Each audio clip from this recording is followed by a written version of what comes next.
Hey guys, welcome back to the channel Shreya teachers diary. देखिए, आप सभी को रिज़ल्ट का बहुत ज़्यादा वेट है, तो आपका वेट ख़त्म होने वाला है क्योंकि बीपीएससी शिक्षक भर्ती का जो परिणाम है वो 25 तक आपको देखने को मिल जाएगा। तो दूसरी चरण की 1,22,286 शिक्षक भर्ती परीक्षा का रिज़ल्ट इसी सप्ताह जारी होगा। बीपीएससी की तैयारी 25 दिसंबर तक रिज़ल्ट जारी करने की है। पहले से 12वीं कक्षा तक के अलग अलग कोटि के शिक्षकों के रिज़ल्ट जारी होने में 3 से 4 दिन लगने का अनुमान है। मतलब आप ये समझ सकते हो कि आपका जो रिज़ल्ट है वो डिफरेंट फेजेज़ में आएगा। जैसे पहले 6 टू 8 का आएगा, उसके बाद 9th-10th का आएगा, देन 11th-12th और सबसे लास्ट में आपको 1 टू 5th का आएगा। जानकारी के मुताबिक आयोग लगभग 80 तरह का रिज़ल्ट जारी करेगा। कक्षा 6 से 8, कक्षा 9 से 10 और कक्षा 11 व 12 के लिए अलग अलग विषयों के अलग अलग रिजल्ट जारी होंगे। वहीं शिक्षा विभाग ने 25 दिसंबर से ही शिक्षक अभ्यर्थियों की काउंसलिंग की तैयारी की है। शिक्षा विभाग के अपर मुख्य सचिव के पाठक ने सभी जिलों के शिक्षा पदाधिकारियों को काउंसलिंग की तैयारी पूरी करने का निर्देश दिया है। गौर हो कि बीपीएससी ने 4 नवंबर को दूसरे चरण की शिक्षक भर्ती की वैकेंसी जारी कर 25 नवंबर तक आवेदन मांगा था। 7 से 15 दिसंबर तक परीक्षा ली गई थी और सबसे पहले 6ठी से 8वीं कक्षा तक की रिजल्ट की शिक्षक भर्ती परीक्षा का रिजल्ट जारी होगा। इसके बाद 11 व 12 और कक्षा 9-10 के शिक्षकों का रिजल्ट जारी होगा। सबसे अंत में कक्षा पहली से 5वीं तक यानी प्रारंभिक शिक्षकों का रिजल्ट जारी होगा। तो आप यहाँ पर खुद देख सकते हो कि आपके डिफरेंट फेजेस में रिजल्ट्स आएंगे, तो इसमें कम से कम 3 से 4 दिन लग जाएगा। शिक्षक भर्ती परीक्षा में 7 लाख से अधिक अभ्यर्थी शामिल हुए हैं। 8 लाख से अधिक अभ्यर्थियों ने एडमिट कार्ड डाउनलोड किया है। बीपीएससी ने पहले चरण में 1,70,000 शिक्षक भर्ती परीक्षा का रिजल्ट जारी होने के पहले ही काउंसलिंग शुरू कर दी थी। कक्षा 11 व 12 और कक्षा 9 व 10 की शिक्षक परीक्षा में शामिल सभी अभ्यर्थियों की काउंसलिंग रिजल्ट जारी होने के पहले जिलों में हुई थी। पिछली बार बीपीएससी ने सीधे जिलों को पत्र भेजकर परीक्षा में शामिल अभ्यर्थियों की काउंसलिंग कराने के लिए कहा था। इस बार बीपीएससी ने शिक्षा विभाग को ही काउंसलिंग के लिए कहा है। पिछली बार अभ्यर्थियों की काउंसलिंग मामले पर शिक्षा विभाग और बीपीएससी के बीच विवाद चर्चा में रहा था। तो आपको पता होगा कि जो फर्स्ट फेज की वैकेंसी थी, तो उसके रिजल्ट्स आने के पहले ही 11th-12th और 9th-10th का जो काउंसलिंग था वो उनके विभिन्न जिलों में हो गया था रिज़ल्ट के पहले। लेकिन इस बार का प्रोसेस अलग है। इस बार पहले रिज़ल्ट आएगा, देन उसके बाद आपकी काउंसलिंग स्टार्ट होगी। और यहाँ पर देखिए, गांधी मैदान में सामूहिक नियुक्ति पत्र देने की तैयारी है। आप सभी जानते होंगे कि जो पहले चरण की भर्ती थी, तो उसमें 2 नवंबर को सामूहिक नियुक्ति पत्र वितरण किया गया था। तो वैसे ही दूसरी चरण में भी चयनित अभ्यर्थियों को जनवरी में सामूहिक नियुक्ति पत्र देने की तैयारी है। तो लोकसभा चुनाव 2024 की अधिसूचना जारी होने और चुनाव आचार संहिता लागू होने के पहले सरकार नियुक्ति पत्र दे देगी। बीपीएससी ने 25 नवंबर तक अभ्यर्थियों से आवेदन लिया। आवेदन लेने के मात्र 12 दिन बाद ही 7 दिसंबर से परीक्षा आयोजन भी शुरू कर दिया और 15 दिसंबर तक परीक्षा ली गई। जिन 2 केंद्रों की परीक्षा रद्द हुई थी, उनकी भी परीक्षा 18 दिसंबर से ले ली गई। परीक्षा समाप्त होने के बाद एक पखवाड़ा के अंदर ही सभी कक्षाओं के शिक्षक पद के लिए रिजल्ट जारी कर दिया जाएगा। तो यहाँ पर आपके लिए ये एक इम्पॉर्टेंट है, ये भी मैं आपको पहले पढ़ के बता देती हूँ। काउंसलिंग में बायोमेट्रिक मिलान होगा, तो ये आपके लिए समझना बहुत ही इम्पॉर्टेंट है क्योंकि अभी आपका रिज़ल्ट आने वाला है और रिज़ल्ट आने के बाद भी ऐसे बहुत सारे कैंडिडेट्स हैं जिनके मन में कन्फ्यूज़न होता है कि अब हम क्या करें रिज़ल्ट के बाद। तो ये आप देख लो एक बार। जिलों में काउंसलिंग के दौरान अभ्यर्थियों को आवश्यक शैक्षणिक प्रमाण पत्रों के साथ प्रशिक्षण संबंधी प्रमाण पत्र, बीएड, डीएलएड आदि सहित टीईटी, सीटेट और एसटीटी उत्तीर्णता प्रमाण पत्र लाना अनिवार्य होगा। आधार कार्ड, आवास प्रमाण पत्र, आरक्षित और दिव्यांग कोटि के अभ्यर्थियों के लिए इससे संबंधित प्रमाण पत्र लाना अनिवार्य होगा। शिक्षक भर्ती परीक्षा का रिजल्ट जिलावार रहेगा। सफल अभ्यर्थियों की काउंसलिंग में सभी आवश्यक प्रमाण पत्र के साथ ही आधार बायोमेट्रिक मिलान कराने के बाद ही स्कूल में ज्वाइनिंग होगी।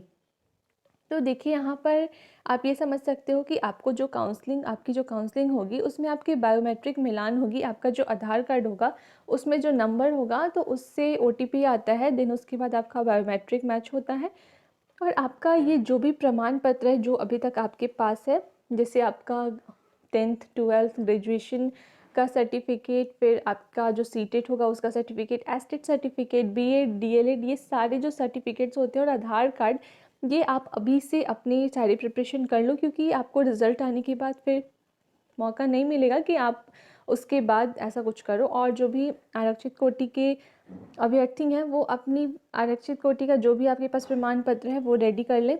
और ये देखो,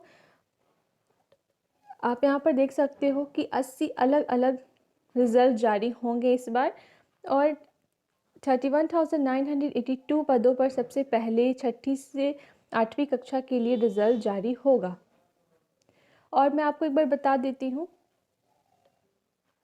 देखिए यहाँ पर ये बता रहा है कि दस्तावेज को डाउनलोड कर करना होगा प्रस्तुत।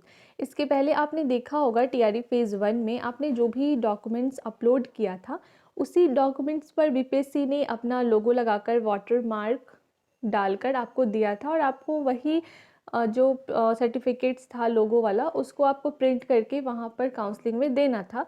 तो इस बार भी यही प्रोसेस होगा, बट इस बार का जो वाटर मार्क होगा वो थोड़ा डिफरेंट होगा टीआरई 1 के कंपैरिजन में। तो देख लीजिए, डॉक्यूमेंट पर पिछली बार से अलग होगा वाटर मार्क, तो आपका जो वाटर मार्क होगा इस बार के डॉक्यूमेंट में वो थोड़ा डिफरेंट होगा टीआरई 1 के कंपैरिजन में।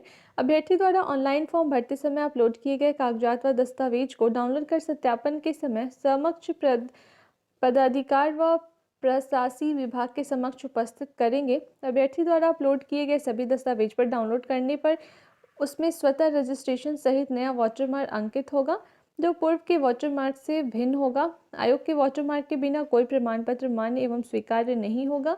कोई नया प्रमाण पत्र अपलोड कर पूर्ण डाउनलोड कर जमा करने की व्यवस्था मात्र संबंधित प्रशासी विभाग की अनुशंसा पर ही अभ्यर्थी को दी जाएगी।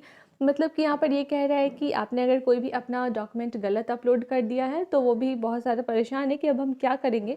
तो उसके अकॉर्डिंग जो शिक्षा विभाग है वो ऐसा कुछ अगर लेटर जारी करते हैं कि हाँ आप अपना डॉक्यूमेंट चेंज कर लें या फिर नया डॉक्यूमेंट अपलोड कर लें, और जब तक उस पर वाटरमार्क नहीं रहेगा तब तक आपका जो डॉक्यूमेंट है वो वैलिड नहीं होगा। न्यूनतम अर्हता लाना होगा ज़रूरी। आपको जो भी कैंडिडेट्स हैं उनको न्यूनतम अर्हता लाना बहुत ही इंपॉर्टेंट होगा, तभी वो क्वालिफाई माने जाएंगे। क्योंकि पिछली बार उन्होंने एक नोटिस जारी किया था कि अगर सीट नहीं भरता है तो हम 75% तक न्यूनतम अर्हता के नीचे जाकर रिजल्ट जारी करेंगे। तो उसमें इस बार थोड़ा डिफरेंट है। इस बार कह रहा है कि ग्रामीण एवं प्रशासनिक सुधार विभाग के द्वारा निर्धारित सामान्य वर्ग के उम्मीदवारों को 40%, पिछड़ा वर्ग के उम्मीदवारों को 36.5% और अत्यंत पिछड़ा वर्ग के उम्मीदवारों को 34% एवं अनुसूचित जाति एवं अनुसूचित जनजाति महिलाओं तथा दिव्यांग उम्मीदवारों को 32% न्यूनतम अर्हता प्राप्त करना अनिवार्य है। उसके बाद कह रहे हैं कि आरक्षण नियमानुसार यदि अनारक्षित कोटि की रिक्ति अधिक हो और आरक्षित कोटि के योग्य अभ्यर्थियों की संख्या कम हो तो संभव है कि सभी आरक्षित कोटि के योग्य अभ्यर्थी अनारक्षित कोटि की रिक्ति के विरुद्ध सफल घोषित हो जाएं। ऐसी स्थिति में आरक्षित कोटि की रिक्ति खाली रह जाएगी और इस समय उसमें कोई कट ऑफ नहीं हो सकेगा, अर्थात NA नॉट एप्लीकेबल रहेगा। ये आपकी कट ऑफ की बात की गई है। उसके बाद कह रहा है कि मेगा क्रम व टाई ब्रेकर, तो मतलब आपका जो मेरिट टेस्ट है वो कैसे बनेगा और अगर टाई ब्रेकर होगा तो फिर वो कैसे रिजल्ट जारी होगा वो आपको समझना इंपॉर्टेंट है। प्राप्तांक समान होने पर चयनित विषय के मुख्य खंड के अंतिम 80 प्रश्नों के प्राप्तांक का उपयोग प्रथम टाई ब्रेकर के रूप में होगा। कक्षा 1 से 5 के अध्यापक के लिए भाग 2 नहीं रहने के कारण इसके लिए कोई टाई 1 नहीं रहेगा। तो देखिए, आपको अभी पता चला होगा 2-3 दिन पहले ऐसा नोटिस निकला था कि जो 6 to 12 तक की जो क्वालिफाइंग पेपर थी लैंग्वेज की उसको शून्य कर दिया गया है, मतलब उसको टाई ब्रेकर के रूप में यूज़ नहीं किया जाएगा। तो 6 to 12 के लिए आपका जो टाई ब्रेकर 1 होगा वो कैसे होगा, तो आप समझ लो आपका जो पेपर था 80 मार्क्स का, उससे आपको कंपैरिजन किया जाएगा और उसके बाद उसके अकॉर्डिंग आपका फर्स्ट टाई ब्रेकर के रूप में वही यूज़ होगा, आपका 80 मार्क्स का पेपर।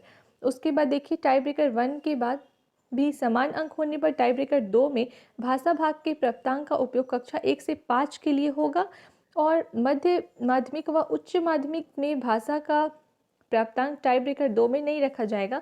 मतलब कि जो आपका क्वालिफाइंग पेपर था उसमें टाई ब्रेकर के रूप में टाई ब्रेकर 2 के रूप में ये सिर्फ 1 to 5th के लिए वैलिड होगा और आपका 6 to 12th के लिए भाषा का टाई ब्रेकर यूज़ नहीं होगा। तो टाई ब्रेकर 2 जो है वो 6 to 12th के लिए नहीं होगा। और टाई ब्रेकर 3 और 4 के रूप में कर्मश अभ्यर्थी की उम्र व देवनागरी लिपि में वर्णमाला को वरीयता दी जाएगी।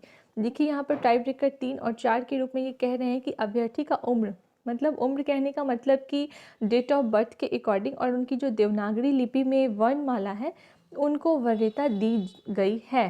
तो यहाँ पर अल्फ़ाबेटिकल होगा और आपके डेट ऑफ बर्थ के अकॉर्डिंग आपका 3rd और 4th टाई ब्रेकर यूज़ होगा। तो ये कुछ था आपके लिए इम्पॉर्टेंट न्यूज़। आई होप अभी आपको आपके रिज़ल्ट को लेकर जो भी कन्फ्यूज़न थे वो अब दूर हो गए हैं। अगर आपको फिर भी कोई कन्फ्यूज़न है तो आप मुझसे कमेंट सेक्शन में कमेंट करके पूछ सकते हो। और गाइज़ एक रिक्वेस्ट है आपसे, अगर आप मेरे चैनल पर नए आए हैं तो मेरे चैनल को सब्सक्राइब कर दीजिए और वीडियो को ज़्यादा से ज़्यादा लाइक एंड शेयर कर दीजिए, क्योंकि आप लोग के प्यार और सपोर्ट की वजह से आज मैं यहाँ तक पहुँची हूँ। तो guys please support me. Thank you.